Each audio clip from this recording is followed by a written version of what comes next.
today that came across my feed, and I want to jump on and share with you all. It's a TikToker, and I'm going to flip my screen around so you all can see the video. But thank you all for coming on and visiting the channel today. By the way, my name is Vanessa. Thank you for stopping by and giving me some of your time. If you catch this in the replay, tell me what you think. You all come across this TikToker, you may have seen it floating on YouTube also. People are reacting to it. He has a pretty good take. Let's take a look at this. I'm going to flip my screen around.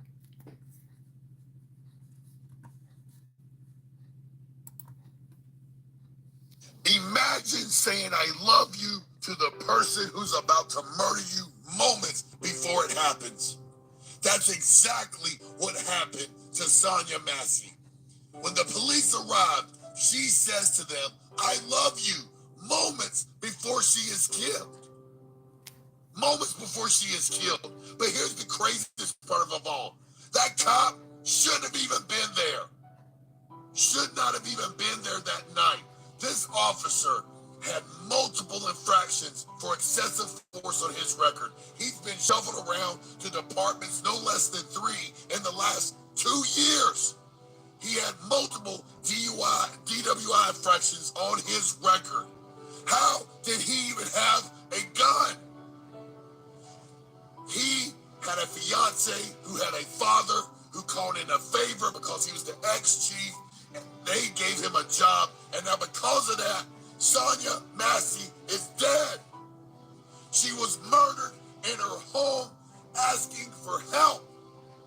And for those of you out there bringing up her mental health, how dare you?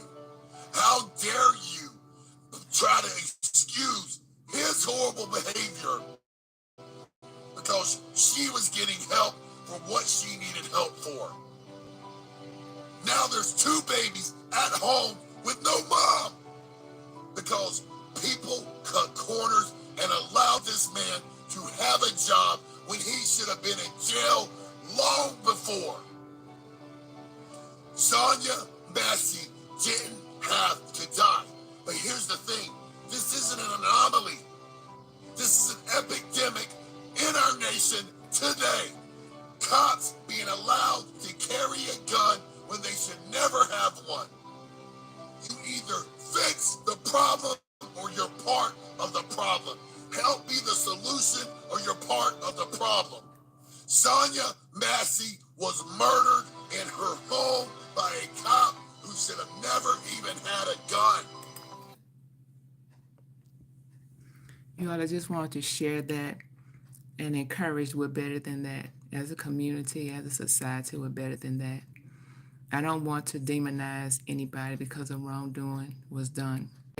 Although I'm not excusing anything, what has been done, and the justice system has to do the work and let justice play out. But I do want to say that all over this nation, it's not just in one industry. There are people being harmed, people are losing their jobs, people being lied on, stories are being fabricated on people. And that part is not an anomaly, it's an epidemic. And that needs to stop. More righteous people need to stand up and speak up for what is right, because the fight is always against what's evil and what is right. It's not a war against flesh and blood. It's a war against spirits and principalities. And that's happening in people's homes. It's happening in their families. I don't want to demonize law enforcement. That's not right to do that. We are a community. And there's so much wrongdoing that's causing a lot of people harm. We're better than that. The righteous have to stand up and speak up and stop cowering back, standing behind, and seeing wrong being done. You seeing a malicious plan being put in place to harm somebody else. And this is not just talking about somebody. If I want to take it away from just Sonia Massey for a little bit, the wrongdoing. When people come up harm, it's affecting them. It's affecting their livelihood. It's affecting their life. And we as a community, we have something to say about it.